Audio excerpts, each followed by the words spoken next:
اعوذ باللہ من الشیطان اللعین الرجیم بسم اللہ الرحمن الرحیم الحمد للہ والصلاة علی اہلہا۔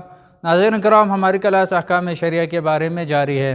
واجبات نماز میں پہلے بتایا ہے کہ رکن کیا ہے، غیر رکن کیا ہے، لیکن ان کے جو ڈیٹیلز ہے وہ ان کے جو جزیات ہے، مسئلہ ان کے اندر جو مسائل ہے ان کو بیان نہیں کیا ہے۔ تو ابھی کوشش کروں گا انشاءاللہ ان کے جزیات کو بھی آپ ناظرین کے سامنے عرض کروں۔ یعنی واجبات نماز میں رکن 5 ہے۔ ان میں سے سب سے جو پہلا رکن ہے وہ نیت ہے۔ نیت کے اندر چند جزیات ہے، سب سے پہلے ان کو سمجھنا بہت ضروری ہے۔ پہلا ہے کہ نمازی کو معلوم ہونا چاہیے کہ میں کون سی نماز پڑھ رہا ہوں، اور یہ جو نماز ہے وہ قربتاً اللہ پڑھ رہا ہوں، یہ معلوم ہونا چاہیے۔ قربتاً اللہ کیا ہے؟ قربتاً اللہ میں بھی یہ بھی مبتلا بھی مسئلہ ہے۔ ہمیں یعنی جب معاشرے میں جاتے ہیں کسی جگہ پر بھی یہ اشتباہ کرتے ہیں قربتاً اللہ میں۔ کچھ لوگ غلط پڑھتے ہیں، قربتاً اللہ پڑھتے ہیں۔ یہاں اللہ اور اللہ میں فرق ہے۔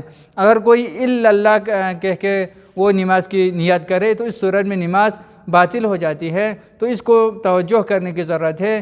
قربتاً اللہ ہے، اللہ کی خوشنودی کے لیے نماز پڑھ رہا ہوں، یہ نیت کرنا چاہیے۔ یا اگر کوئی عورت ہے تو اللہ کی خوشنودی کے لیے نماز پڑھ رہی ہوں، یہ نیت کرنا بہت ضروری ہے۔ دوسرا ہوتا ہے کہ نیت کو کسی بھی عبادت میں، اور یہاں پر کیا ہے نماز کے بارے میں ہے کہ نماز میں نیت کو زبان پر لانا ضروری نہیں ہے، لیکن اگر کوئی نیت کو زبان پر لائے تو اس صورت میں اس کی نماز کے لیے کوئی اشکال نہیں ہے۔ یہی فرق ہے نماز احتیاط اور عام واجب نمازوں میں، کہ نماز احتیاط میں وہاں پر نیت صرف دل میں رکھنا ہے، زبان پر اگر لائے تو اس صورت میں نماز احتیاط باطل ہوتی ہے۔ یہ پہلی ویڈیو میں نماز احتیاط کے بارے میں وہاں پر بتایا ہے۔ نیت کس طرح سے کرنا ہے کہ مثال کے طور پر اگر صبح کی نماز پڑھ رہے ہیں تو اس صورت میں صبح کی 2 رکعت نماز پڑھتا ہوں یا پڑھتی ہوں قربتاً اللہ، یہ اس طرح سے نماز نیت کرنا ہے۔ تو دوسری نمازوں کے لیے بھی اسی طرح سے نیت کرنی ہے۔ تیسرا ہوتا ہے نماز میں نمازی ریا نہ کرے۔ اگر کوئی ریا کے لیے نماز پڑھے تو ریا ہونے کی صورت میں نماز باطل ہو جاتی ہے۔ ریا کیا ہے؟ یعنی وہ یہ فرض کرے کہ میں کسی کو خوش کرنے کے لیے یا کسی کو دکھانے کے لیے اگر کوئی نماز پڑھے تو یہ ریا ہے۔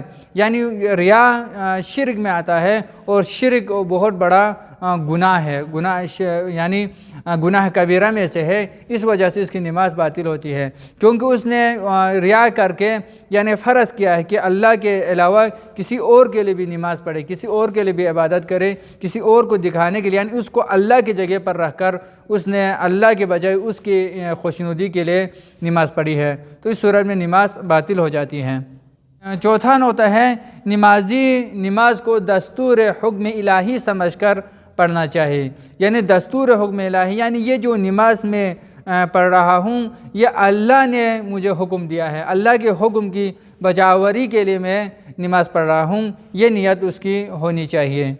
پانچواں ہوتا ہے کہ تمام نماز یا فرماتے ہیں کہ اگرچہ جزء نماز کیا ہے؟ سورہ حمد ہے، سورہ قل هو اللہ ہے، یا کوئی بھی سورہ حمد کے بعد پڑھتے ہیں، یا رکوع ہے، سجدے ہے، یا ان کے جو ذکر ہے، ان میں سے بھی اگر کوئی ایک جز بھی اگر ریا کے لیے کرے کسی اور کو دکھانے کے لیے، یعنی وہ سورہ حمد کو بلند آواز میں پڑھے تاکہ دوسرے لوگ سمجھے کہ یہ صحیح پڑھتے ہیں یا اس کی جو قرأت صحیح ہے، اس طرح کر کے کسی اور کو دکھانے کے لیے وہ کوئی جز اگر پڑھے تو اس صورت میں بھی اس کی نماز باطل ہو جاتی ہے۔ تو انشاءاللہ کہ ہمیں ان نقطوں کی طرف، ان مسائل کی طرف توجہ کر کے نماز پڑھنے کی ضرورت ہے۔ اگر ان کی طرف ہم توجہ کر کے ان مسائل کو جان کر ہم نماز پڑھیں گے تو انشاءاللہ قبولیت کی ہماری جو نماز ہے وہ انشاءاللہ قبولیت کی درجے تک انشاءاللہ پہنچ جائے گی اور خداوند عالم انشاءاللہ قبول فرمائے گا۔ والسلام ورحمۃ اللہ وبرکاتہ۔